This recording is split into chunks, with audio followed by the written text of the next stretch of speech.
اللہ کی پناہ مانگتا ہوں شیطان مردود سے۔ الہی میں تیری پناہ مانگتا ہوں اس بات سے کہ میں کسی چیز کو تیرا شریک بناؤں اور مجھے اس کا علم ہو، اور میں معافی مانگتا ہوں تجھ سے اس گناہ سے جس کا علم مجھے نہیں۔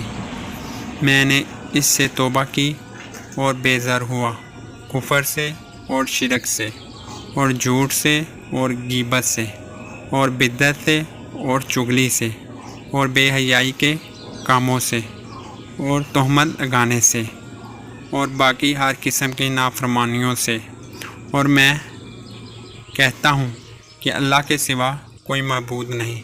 حضرت محمد صلی اللہ علیہ وآلہ وسلم اللہ کے رسول ہیں۔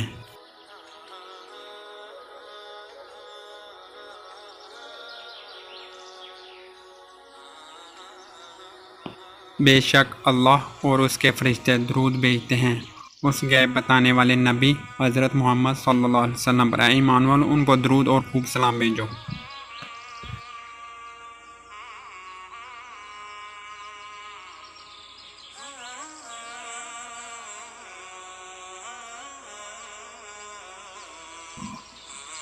اللہ کے نام سے شروع جو بہت مہربان رحمت والا، اور وہ جو اللہ کے عہد کو توڑ دیتے ہیں پکا ہونے کے بعد اور کاٹتے ہیں، مثلا رشتہ داروں سے تعلق، انبیاء علیہ السلام کو نہ ماننا اور کتابوں کی تصدیق نہ کرنا، اس چیز کو جس کو جوڑنے کا خدا نے حکم دیا، اور زمین میں فساد پھیلاتے ہیں، وہی نقصان میں ہیں۔ بھلا تم کیوں کر خدا کے منکر ہو گئے حالانکہ تم مردہ تھے؟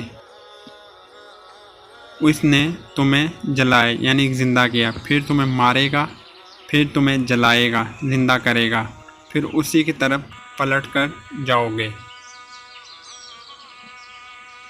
وہی ہے جس نے تمہارے لیے بنایا جو کچھ زمین میں ہے، پھر آسمان کی طرف استوا قصد کیا یعنی ارادہ فرمایا تو ٹھیک 7 آسمان بنائے، وہ سب کچھ جانتا ہے۔